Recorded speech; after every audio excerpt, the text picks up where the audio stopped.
नमस्कार, स्वागत है आपका। हिंदी खबर देख रहे हैं आप और मैं हूं आपके साथ श्वेता दीक्षित। बुलेटिन की शुरुआत करेंगे बड़ी खबर के साथ। केदारनाथ में हेलीकॉप्टर क्रैश हो गया। इमरजेंसी लैंडिंग के वक्त हेलीकॉप्टर क्रैश की ये खबर सामने आई है। अस्पताल का हेलीकॉप्टर दुर्घटनाग्रस्त हुआ। हेलीकॉप्टर में डॉक्टर समेत 3 लोग सवार थे। सभी यात्रियों को सुरक्षित होने की खबर निकलकर सामने आई है। तो ये बड़ी जानकारी। इमरजेंसी लैंडिंग के वक्त ये हादसा हुआ है। अस्पताल का हेलीकॉप्टर दुर्घटनाग्रस्त हो गया।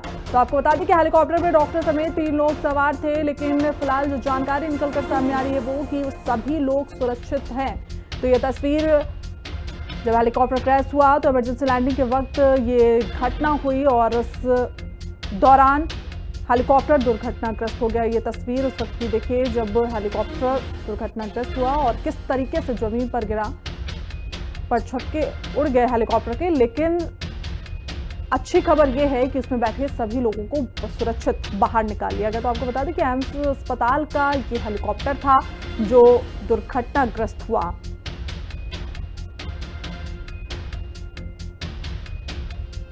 तो हमारे साथ ज्यादा जानकारी के साथ दीपिका भंडारी हमारे साथ जुड़ी हुई हैं। दीपिका, क्या कुछ अपडेट है? क्योंकि जिस तरीके की तस्वीरें सामने आई, खबर आई कि हेलीकॉप्टर दुर्घटनाग्रस्त हो गया, लेकिन लोग सुरक्षित हैं जो उसमें सवार थे।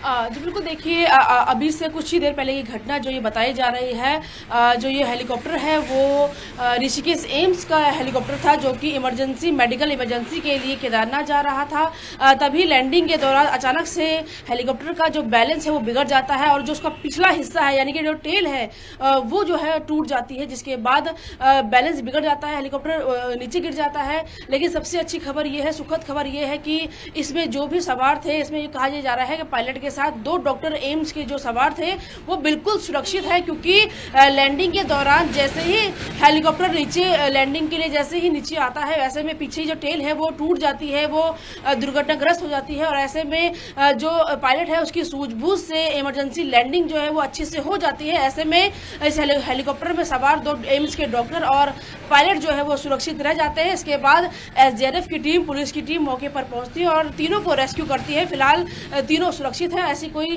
जनहानि नहीं हुई है। हाँ, ये जरूर है कि इस खबर से एक बार फिर से जो आसपास के लोग हैं वो डर गए हैं, क्योंकि ये दूसरा हादसा है। इससे पहले भी गंगनानी में, उत्तरकाशी के गंगनानी में एक हादसा हुआ था जिसमें 6 लोगों की मौत हो जाती है। और अब केदारनाथ में यह हादसा होता है तो कहीं ना कहीं लोग जरूर डरे हुए हैं, जो श्रद्धालु हैं वो जरूर डरे हुए हैं, क्योंकि केदारनाथ में हेली सेवा जो है वो महत्वपूर्ण एक हिस्सा है, क्योंकि हाइट काफी ऊपर है केदारनाथ मंदिर की और ऐसे में लोग जो है हेली सेवा का प्रयोग करते हैं। लेकिन जिस तरीके से ये घटना हुई है, हालांकि इसमें कोई जनहानि नहीं हुई है, लेकिन फिर भी लोग इससे डरे हुए हैं। और बता दूं कि ये जो हेलीकॉप्टर है ये ऋषिकेश एम्स का ही हेलीकॉप्टर था, कोई प्राइवेट कंपनी का नहीं था।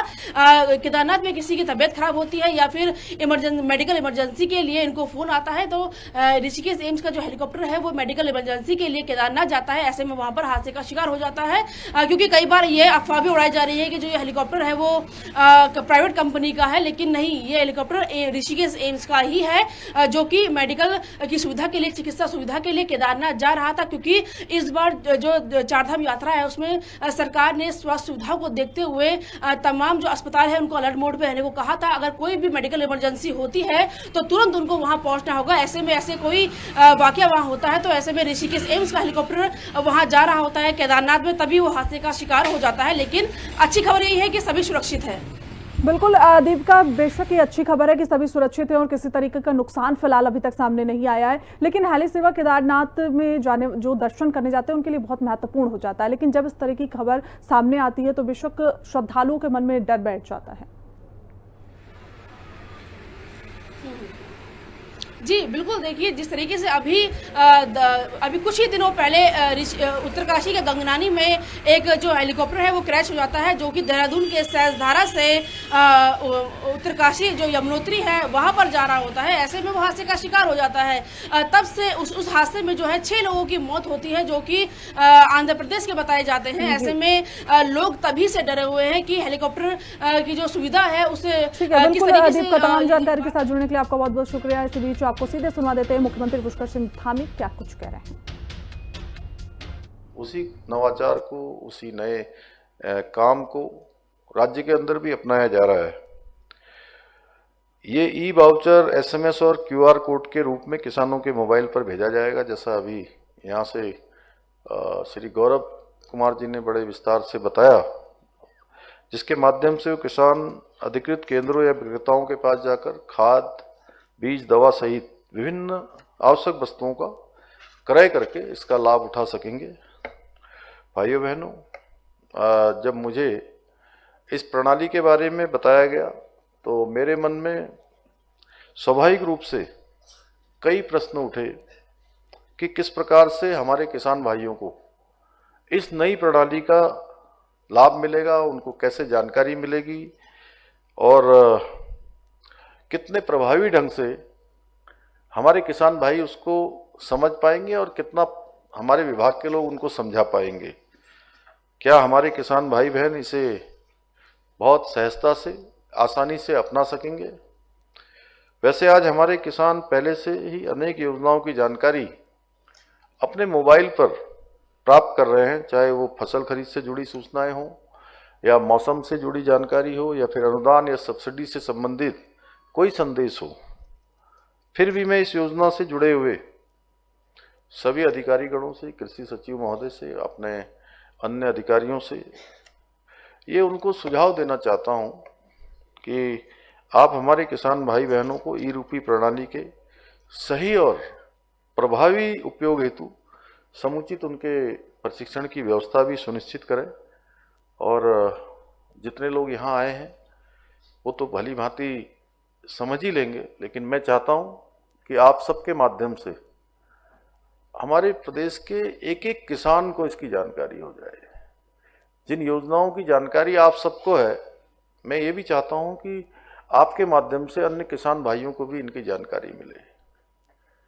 और मैं विभाग से ये भी अपेक्षा करता हूँ कि हमारे इतने सारे प्रगतिशील किसान यहाँ पहुँचे हैं और सच में आप सबके चेहरों को देखकर मैं समझ सकता हूँ कि आप सब जो काम कर रहे हैं मेहनत से, लगन से, परिश्रम से, कौशल से, निश्चित रूप से सही दिशा में आप लोग आगे बढ़ रहे हैं।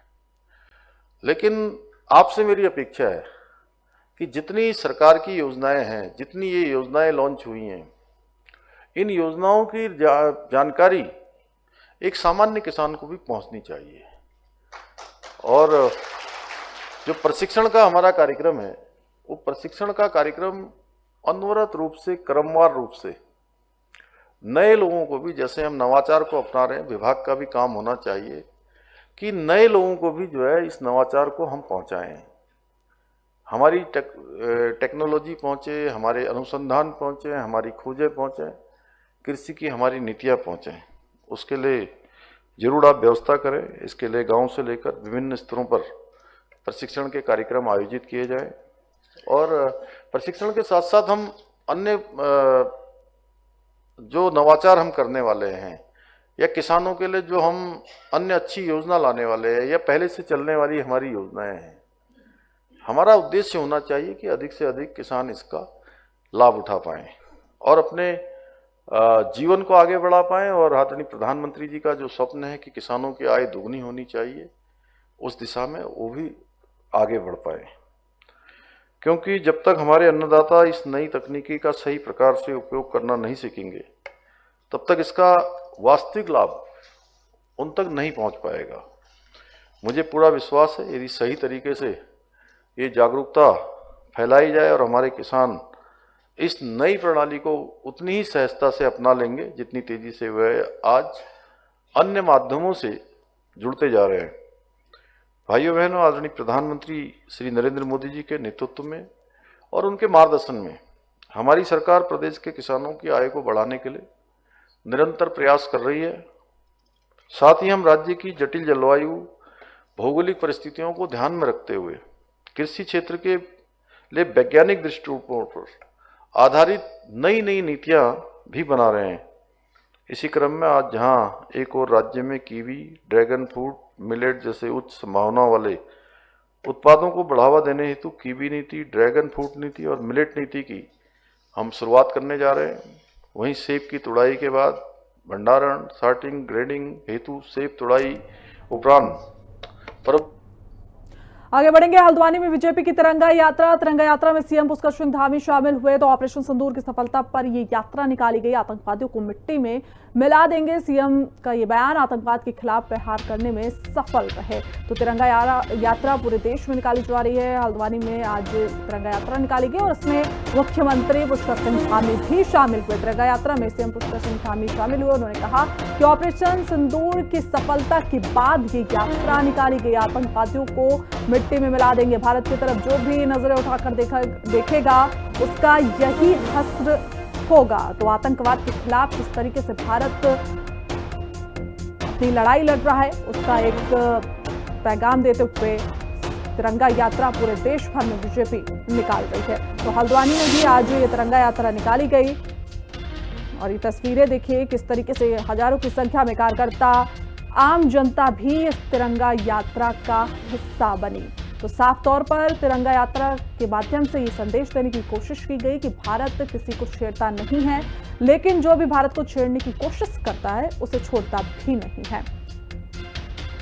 तो तिरंगे की शान के माध्यम से दुश्मनों को नरेंद्र मोदी जी के नेतृत्व में हमारी सेनाओं ने इस शौर्य, पराक्रम और सटीक रणनीति से पाकिस्तान के अंदर जो आतंकवाद पोषित हो रहा था, जिन्होंने पहलगाम में हमारे निर्दोष और निहत्थे पर्यटकों की नृशंस हत्या की थी, उनके 9 पाक स्थित 9 आतंकवादी ठिकानों को पूरी तरह से नेस्तनाबूद कर दिया।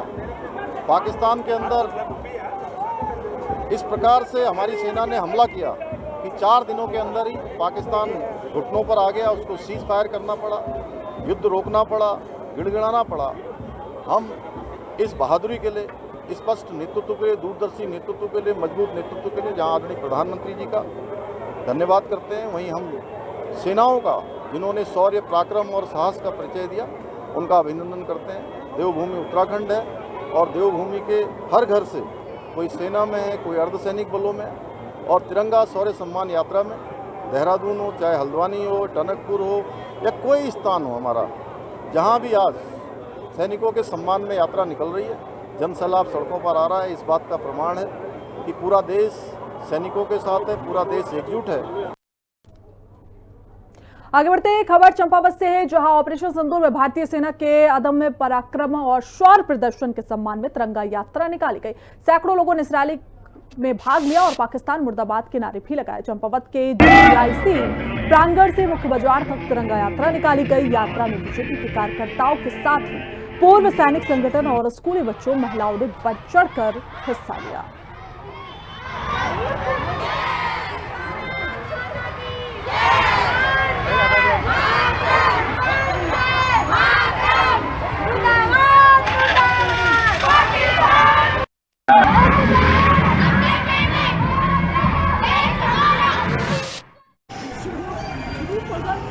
पहलगाम में जो नृशंस हत्या कांड पाकिस्तानी आतंकवादियों के द्वारा किया गया, उसके खिलाफ भारत देश ने ऑपरेशन सिंदूर करके जो अभियान चलाया, उसकी अपार सफलता हुई है।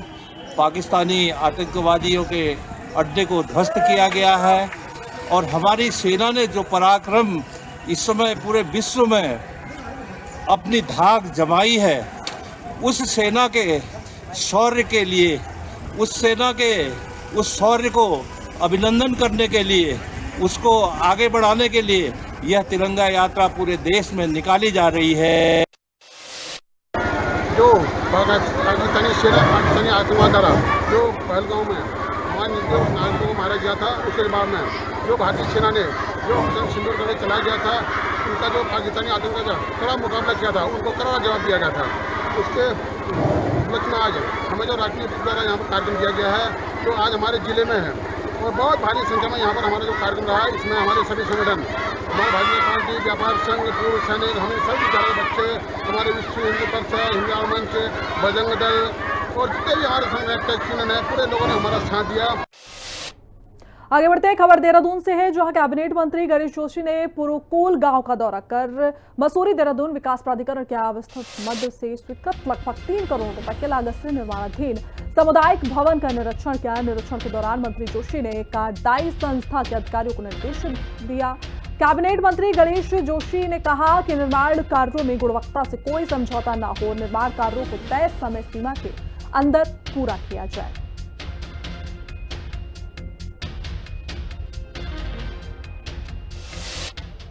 रुद्रप्रयाग जिले के फाटा क्षेत्र में जल्द एक नई पार्किंग सुविधा का निर्माण होने वाला है। मुख्य विकास अधिकारी डॉक्टर GS खाती ने फाटा के रविग्राम में भूमि का स्थलीय निरीक्षण किया। ग्रामीणों ने खुद पहल करते हुए पार्किंग के लिए अपनी जमीन देने का फैसला किया। लगभग 150 से ज्यादा वाहनों की क्षमता वाली पार्किंग यहां पर बनाई जा सकती है।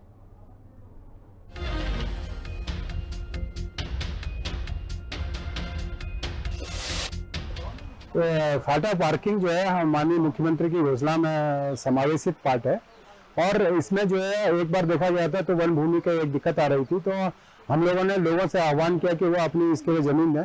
तो जमीन में से तो एक जमीन लोगों ने जो हमारे आपके प्रधान थे वहाँ के जो जनप्रतिनिधि थे, तो जो विधायक के हमारी प्रतिनिधि हैं जमलो की मैडम, तो उन लोगों ने एक संयुक्त रूप से कहा कि हम लोग एक जो प्राइवेट जमीन है लैंड उसके लिए उपलब्ध कराने जा रहे हैं। तो उनकी बैठक रखी गई है और उन्होंने एक NOC देने के लिए तैयार हुए हैं वो लोग।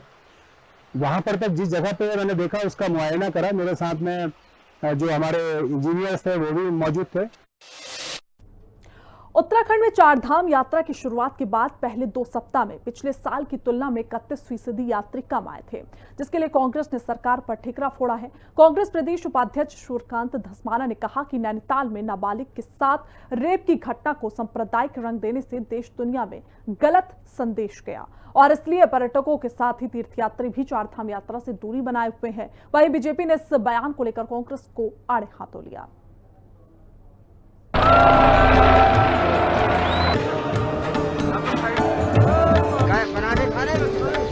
प्रभावित करने में लगे हैं और नैनीताल की घटना को यात्रा से जोड़ना इसी का नमूना है। कारण तो है नैनीताल की जो घटना हुई जिसमें एक नाबालिग लड़की के साथ बलात्कार के मामले को सांप्रदायिक रंग दिया गया, उसमें जो हिंसा हुई, उसमें जो प्रदर्शन हुए, उसका पूरा संदेश देश और दुनिया में गया, जिससे कि यहाँ आने वाले पर्यटन भी और पर्यटक के साथ साथ तीर्थयात्री भी उनकी संख्या कम हुई है। कांग्रेस के पास और कोई काम तो है नहीं। आप देखिए इतनी बड़ी घटनाएं पूरे देश में होगी, सीमा पर इतना बड़ा आतंकवादी हमला हुआ, उसके बाद स्वाभाविक रूप से कुछ चीज़ों में कमी आएगी। और जिस तरीके से आतंकवादियों को ठिकाने लगाने का काम केंद्र की सरकार को किया और चारधाम यात्रा सफल होती दिख रही है, तो कांग्रेस के लोगों को ये पच नहीं रहा है। ये कांग्रेस की आदत में शुमार है और मैं आपको बिल्कुल भरोसे के साथ कहता हूँ कि चारधाम यात्रा बिल्कुल सफल रहेगी और आप देखेगा कि पिछले वर्ष के अपेक्षा जो तीर्थयात्री यहाँ पर आए थे वो भी पिछला रिकॉर्ड भी तोड़ने का काम इस वर्ष की चारधाम यात्रा करेगी। उत्तराखंड में चारधाम यात्रा तैयारी से लेकर यात्रा की शुरुआत के बाद कांग्रेस अलग अलग मुद्दे उठाकर सरकार को घेर रही है। ऐसे में यात्रा के शुरुआती 2 सप्ताह में यात्रियों की संख्या में कमी आने से कांग्रेस को सरकार पर हमले का एक और मौका मिल गया है। अब देखना होगा कि भारत पाक तनाव में कमी आने के बाद देवभूमि में चारधाम यात्रा कब तक जोर पकड़ती है। देहरादून से संवाददाता दीपिका भंडारी और अशोक कुमार के साथ ब्यूरो रिपोर्ट, हिंदी खबर। खबर रामनगर से है, जहां स्थानीय प्रशासन, नगरपालिका और पुलिस ने संयुक्त अभियान चलाकर अवैध अतिक्रमण हटाने वाले के खिलाफ कार्रवाई की। सामान जब्त कर 2 लोगों के खिलाफ चालान कार्रवाई करते हुए जुर्माना वसूला। वहीं SDM प्रमोद कुमार ने कहा कि अभियान के तहत 3 अतिक्रमणकारियों का सामान जब्त किया गया है। वहीं अस्थायी रूप से 20 अवैध अतिक्रमण को हटाने की कार्रवाई शुरू कर दी गई है। 3 लोगों के खिलाफ कल हमने जो अभियान चलाया था उसको कुछ पोर्शन पर चलाया गया और जितने भी वहाँ पर ठेले जो परमानेंट तौर से वहाँ पर लगे हुए थे उन सभी को हटवाया गया है। कुछ लोगों ने अपने पुराने जो ठेले के संबंध में अपने राशन जो कार्ड होते हैं वो सब भी दिखाए थे, लेकिन उनको बताया गया कि इस प्रकार से आप यहाँ पर परमानेंटली इसको नहीं चला सकते। चलता फिरता कोई वाहन अगर चल रहा है तो उसके लिए कोई मनाही नहीं है। और जहाँ तक लोगों का कहना है कि इससे पारदर्शिता नहीं बढ़ती, पूरी पारदर्शिता बढ़ती गई। हम एक एक करके सारे चीज़ों को हटवा रहे हैं, एक एक करके हटवा रहे हैं और शाम को भी हम लोग गोपनीय तरह से जांच भी कर रहे हैं कितने ठेले दोबारा से आगे यहाँ लग रहे हैं। पहलगाम में आतंकी हमले और पंजाब के भटिंडा में आर्मी कैंप में लश्कर के रहने वाले युवक ने पाकिस्तान के लिए जासूसी की थी, जिसके बाद पुलिस अलर्ट मोड पर है। रुड़की पुलिस ने सेनाओं और पुलिस की वर्दी बनाने और बेचने वाले दुकानदारों को सख्त हिदायत दी है कि पुलिस ने जागरूकता अभियान चलाकर दुकानदारों को वर्दी खरीदने वाले का ID कार्ड, बेच नंबर समेत रिकॉर्ड रजिस्टर में दर्ज किया जाएगा, ताकि सेना और पुलिस की वर्दी का कोई दुरुपयोग न कर सके।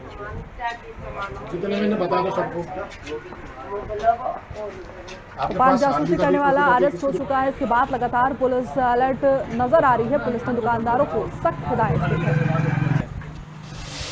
काफ़ी समय पहले भी हमने अभियान चलाया और अभी थोड़ा सेंसिटिविटी के हिसाब से एक बार फिर इसमें हमने निर्देश किए थे कि जो भी ऐसे लोग हैं जो यूनिफॉर्म बेचते हैं वहाँ प्रॉपर चेक करें, क्योंकि पिछले 10-15 दिनों से नेशन वाइड थोड़ा अलर्ट है, तो लगातार ये हमारी SOP भी रही है कि हम लगातार सत्यापन करते हैं। तो इस संदर्भ में हमने फिर से आज एक अभियान चलाया। दुकानदारों का वेरिफिकेशन कि वो वही हैं, वो कब से काम कर रहे हैं, क्या काम कर रहे हैं, उनके यहाँ कोई नया एम्प्लॉयज़ तो नहीं है, ये प्रॉपर हम लोग चेक करते हैं। चूँकि अब काफ़ी सारी चीज़ें हाईलाइटेड अभी हैं, तो ये ज़रूरी था और हमने इसको किया।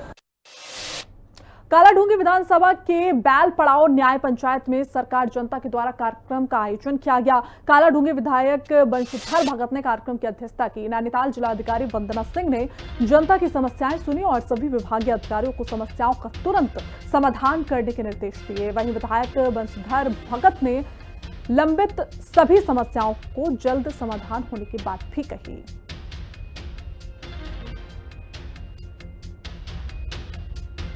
कालाढूंगी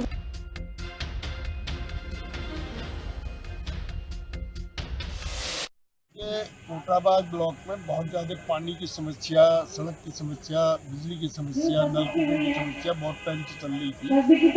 हमने उसमें काफ़ी बार बातचीत किया है, कुछ समस्याएं हुई, कुछ रह गई, लेकिन एक बार हमने कहा DM साहब से आग्रह किया कि एक बार यहाँ पर एक कैंप लग जाए ताकि बहुउद्देशीय शिविर है, इसमें सब चीज़ का काम है, तो उससे लोगों को लाभ मिलेगा। इस उद्देश्य से एक कैंप लगाया गया।